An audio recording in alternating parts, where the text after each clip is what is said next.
Hello everybody, and you're very welcome to the Bootcast, a podcast and video series dedicated to travel tales, adventure antics, stories and insights from around the world.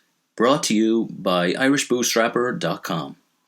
I'm your host Eugene Devereux. This is episode 1, A Life of Travel, with Shane, the Alright Traveller. Shane, please take it away. Hey, how you doing, Eugene? You alright? Not too bad, thanks. How are you? Good. So, thanks for having me on. I'm Shane, also known as the Alright Traveller, and I've been travelling since December 2017, and I'm currently in Perth, Australia, on the working holiday visa. Cool. Brilliant. So, Perth, is it winter or summer there at the moment, or? It's currently winter, but we're getting it's cold mornings, but it's still reaching up to about 26 in the daytime, so it definitely beats back home's winter. So I'm from Birmingham, England originally, and winter there sucks. Yeah, same as Ireland. Brilliant. So you're in Australia now. You're pretty prominent and active on Instagram with your channel and your website as well, the Alright Traveller. Yes. What sparked this whole movement to travel and see the world?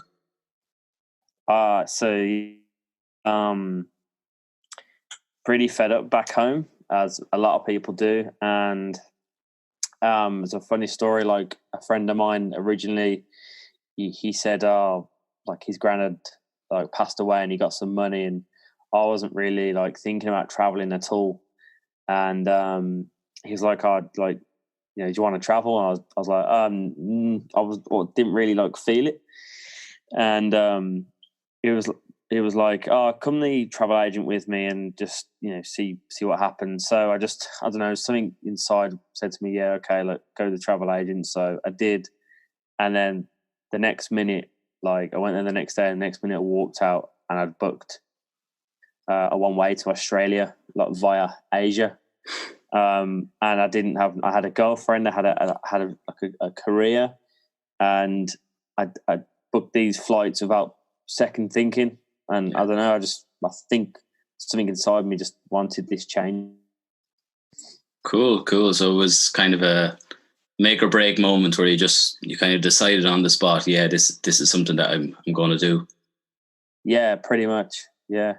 And was there much, maybe in the year before or any time in the past, was there any kind of time where you thought, I'd really like to go traveling, or was it kind of a new thing to think about at the time? Yeah, I mean, so I've been to a lot of European countries. I've been to the States and Iceland, funnily enough, and I've done some traveling before, but never backpacking. I've just always done a country at a time, maybe a couple of places a year. Yeah. So I do exploring and seeing new places.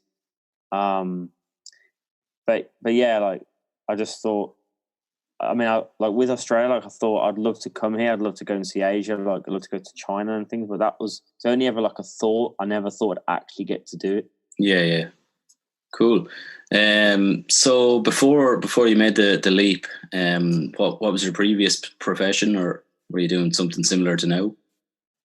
So I was doing IT technician at a school. I've always been doing IT, but honestly, I found it so boring. And I just for me, I just had no passion for it anymore. But I also did DJing and producing, which I still do now. Oh yeah. I wanted to make a career in that, actually. So I was doing that for a few years, and at one point, actually, I did quit my job and do that full time for about 9 months before the work kind of died down. So I had to find full time work again. Cool. So was that more on the producing side, or actually doing live gigs or parties and stuff, clubs? Yeah, both. Yeah, producing and DJing. You can actually, my DJ name is actually Enas, which is Shane backwards. So if you Google that, you'll find me on there. It's spelled on iTunes, whatever. Cool. So we have a DJ and a full-time traveller on the show. Brilliant. I actually do some DJing myself as well for parties and weddings and stuff. So Interesting. Yeah, I noticed. Are they Sennheisers you're wearing? Yeah. I use these. Yeah, they're good. I have these too. Yeah, perfect. Yeah, they're the ones. I can tell you're a DJ. Yeah. Yeah. That's funny. Cool. So you were kind of fed up with the job. You made this decision. You went with it. You booked your flights. You mentioned you went through Asia first. So whereabouts in Asia was your first stop? Okay, so I really wanted to go and check out the Great Wall of China.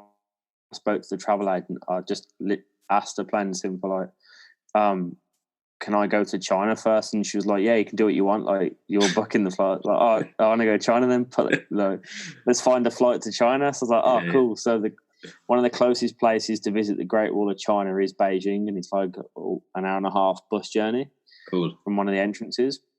So yeah, China, and then China to Hong Kong, and then Hong Kong to Thailand, and I'm sure Thailand is where a majority of travelers start. Yeah. Sometimes it's India, but China was for me off the beaten track a little bit. Cool. So China, Thailand next, was it? Or China, Hong Kong? Hong Kong for 5 days, yeah. 5 days, cool. And then Thailand, and then, yeah. Nice. I started in Thailand, so I kind of started where most people do: Thailand, Cambodia, then Vietnam. But it's interesting to hear someone going to China first, because I think China is different again to like Southeast Asia, where, as you said, most of the backpackers go. China's proper Eastern, proper communism and all the rest. So it's probably interesting to see that. So one thing I will say about China, which I'll always remember, so like you had these airport type check-ins on the street. So like not to cross the street, but on the same path, you had to like go through like an airport type check-in. What? Just to get to the next bit of the path. Yeah, like just with like armed soldiers and everything. It's weird. They just do it. I don't know, because it's like, I don't know, it must be like a communist thing. Jesus. Yeah, but it's it's a great country, and that's nuts. It's the first time I witnessed a 90-year-old woman spit on the floor because of the pollution of China. Wow. That's crazy about the path. Crazy place. So what is it that you like about travel? So when me and you actually previously spoke, like we both agreed like on the freedom of it. Like I'm sure you'll agree. Like when we first spoke to arrange this meeting, you was in I think you was in a restaurant in Vietnam, and you just loved the fact you just I'm going to eat this today, or I'm going to do this today, or just I'm going to drink that. Just like just the freedom to do whatever the hell you want, like brilliant, whatever time. There's no structure. I mean, structure's like, good to a degree, but like, it's just to be free. It's great. Brilliant. That's as good a reason as anything. So freedom. I can certainly agree with that. From my own experiences in traveling. So then I suppose on the flip side, what do you not like about traveling? That's a tough one. There's not a lot that I don't actually like. Maybe sometimes, I mean, it's not a big thing, but the language barrier, but that's part and parcel of it, but that's okay. Like it's like sometimes when you order food and you might get the wrong thing. That happened to me a few times. Scams, I suppose scams are a big thing, but as long as you have half a brain, you can avoid them. But and then again, if you get scammed, it means you've learned something, and to be aware of it next time. Yeah. But I don't know. Yeah, I suppose. Yeah, there's not a lot actually that I don't like about traveling. Probably living out of a backpack, that can get annoying, because I like a wardrobe. Yeah. So let's go with that. A wardrobe and an iron. And an iron. Brilliant. So kind of brings us on to the next question. So what's the single biggest thing you've learned from traveling? I've learned a lot about. Again, it sounds so cliche, but I've learned a lot about myself actually, and what I can do. Yeah. I could do more than I thought I could ever do. I've evolved as a person. I mean, there's that whole bullshit saying, cliche saying of like, you go and find yourself traveling. But matter of the fact is, you allow yourself to, you actually will. Like I'm 100% a different person. Like I went home in December just to like visit family for like a week, and they'd all said that I'd changed, not just appearance, but like the way I thought about stuff now, and I was more easygoing. I'd make better decisions and just be, so 100% like myself. Yeah. Cool. That's what I've learned. Brilliant. Yeah. I mean, it is a cliche, but I think until you actually go do it, I'm probably the same. That a certain degree of it was finding myself, but it really is true. Because I didn't go traveling to find myself. That was never like, oh, I need to find like. But I have actually found like I've learned more about myself in these past like a year and a half, whatever it's been, nearly 2 years, than I did in the whole 25 years of my existence. Like it's insane. Yeah, brilliant. It's a short space of time. Yeah. So how are you sustaining traveling kind of long term and through all these different countries? So you mentioned you're on the working visa now in Australia. Yeah. Are you doing anything online, like with your website, or anything that's kind of producing an income for you yet, or is that even a goal for some people? It might be. Yeah, it is a goal for sure. But I'm just taking my time with it. Like I want to produce quality content, not quantity. So like with my blog, I actually haven't written one in about 2 weeks now. It's because I just haven't felt inspired enough. I mean, my Instagram's going to be alive, and my followers are growing pretty good on that.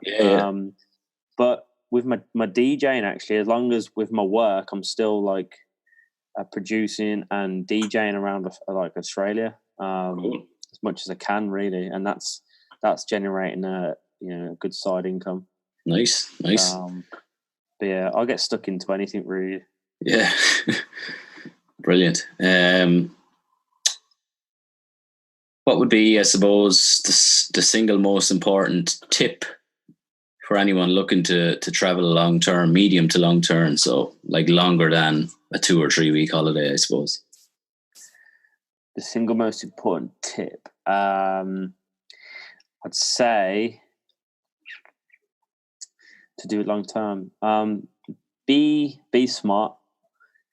Like obviously enjoy yourself. Like don't hold back from like if you want something like like spend wise. You want to go and visit a place, like do it. Like be adaptable to change. Just have fun.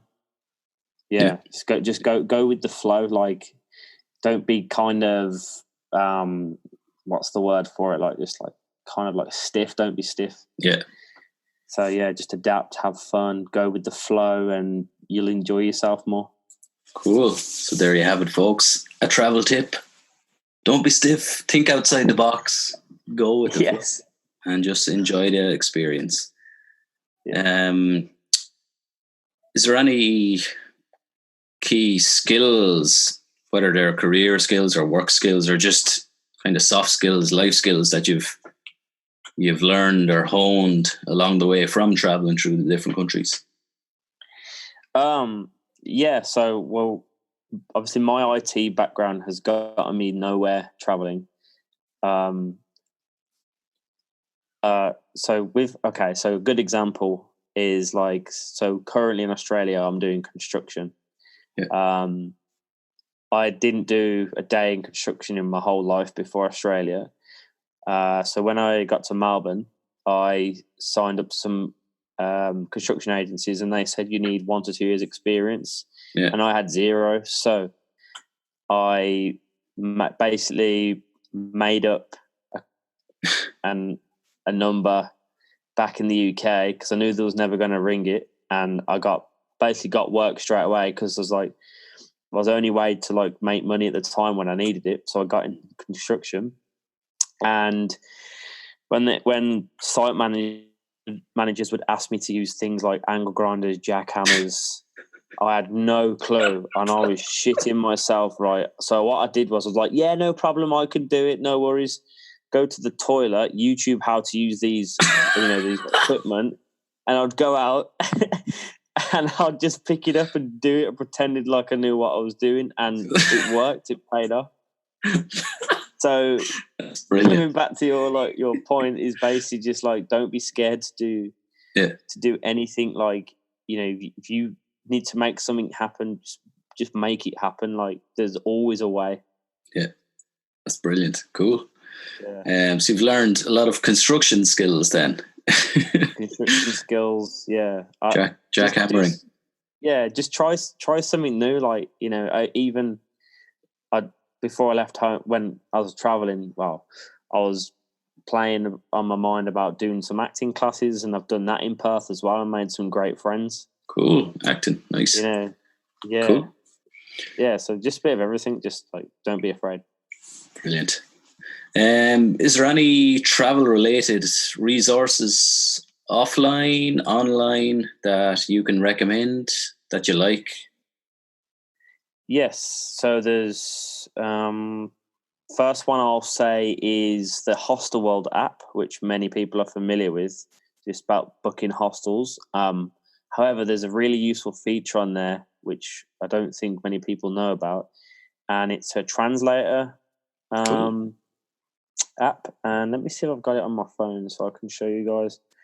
It's basically you talk into the phone, split into two sections on the screen, and you speak your language, and then it will come out Jesus their language, and then they'll click their side of the screen, speak their language, and then it will come out in English to you, and it's so clever. Yes. So I don't know if you guys can see this, but so Hostel World. So we're all familiar with the logo, and there's a little like lips bit in the corner here, like a lip kind of. Yeah. And it says English, and then you can pick a language, and then I want to pick like Chinese. Done. And then if you can see here, hold on. Yeah.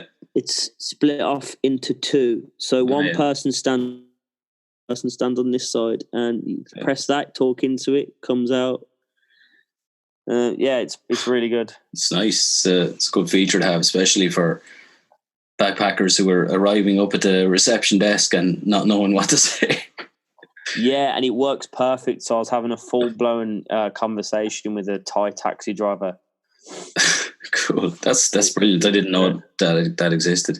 So there you have it, guys. If you're watching or listening, the Hostel World app and the translation feature on it.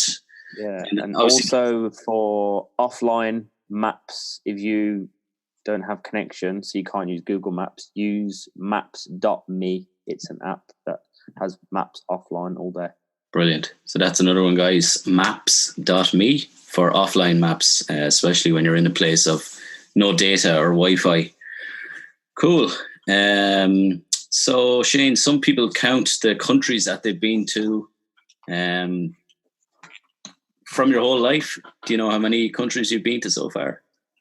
I do. Hold on. I'm about to tell you now. It's not like massive, but I don't know why I forget it. Do you include, if you go through a transition airport, are you counting that country if you haven't stepped outside the airport? I don't count it. So I've been to Dubai Airport. Yeah. Like 3 times, but I've never stepped outside of it. So I'm not counting Dubai as like good. That's stupid. It's cheating. It is cheating. It is. Yeah. All right. So I've been to 22 countries, and that's 4 continents. Cool. Nice. Yeah. So Europe, Asia, Australia, and America. Yeah. Yes, correct. Cool. Brilliant. do you keep fit as you're traveling, or like have you come across any challenges to as regards your fitness and health on the road? So in Asia, I drank a shit ton of beer and ate bucket loads of noodles and like carbs. Okay. But you do a lot of exercise in terms of going on activities, climbing, mountains and stuff, or temples. So like I did put on maybe a few pounds, maybe stayed the same a little bit. Yeah. But when I got to Australia, like I vowed to lose weight and get fit. So I lost a stone and a half. Sorry, Cool. when I got to Australia, within 4 months, and I mean it is hard. Like, and what you want to do. That was like a goal I wanted to do, and that meant for me like not drinking for like a month and a half to start with. Cutting out like sugar. Cutting out carbs, everything. But it's difficult for sure. Like, but when you actually traveling through Asia, and people say, "Oh yeah, you'll lose weight because you'll be eating rice and that all the time." But it's like carb. It's you're gonna put on weight from eating a shitload of rice and noodles. Drinking because it's so cheap. It's like, that's it. It's so cheap. It's only $1. I'll have another one. Yeah. It's mad, isn't it? So, do you have any travel plans? Where are you off to next, or do you know? Yeah, so my next country I'll be visiting, I'll be moving to New Zealand in September and starting my working holiday there. Cool, nice. New Zealand looks amazing. Yeah. Mountains, lakes, treks, and stuff. Yeah. So basically, going to Mordor. Nice. Yeah. Have you seen Lord of the Rings? I'm actually not a huge fan, would you believe? Oh, really? Yeah. I presume that's one of the sets, is it? Or one of the locations? Someone will get that reference. It's a place in Lord of the Rings universe. And right. Obviously it's filmed there, isn't it? So. Okay. I don't know. Maybe it is. Yeah. It must be. Now I look like an idiot. All good. Cool. So New Zealand is next. Brilliant. So just before we wrap it up then, Shane, how can people follow your journey, support, and maybe reach out to get in touch? Right. So my website is www.thealrighttraveler.com, and I have an Instagram at The Alright Traveler, Facebook at The Alright Traveler, email is thealrighttraveler@gmail.com, and Twitter is The Alright Traveler, but it's got one T, so Alright Raveler. Okay. Cool. So send me a message anywhere. Like, I'll be happy to help anyone with anything. Brilliant. Okay, so we'll wrap it up there. Shane Traynor, thanks a million for coming on the debut, the first episode of the Bootcast. Best of luck with it. Thanks for having me. And hopefully we'll see you someday. Peace. Cheers, Shane. Bye.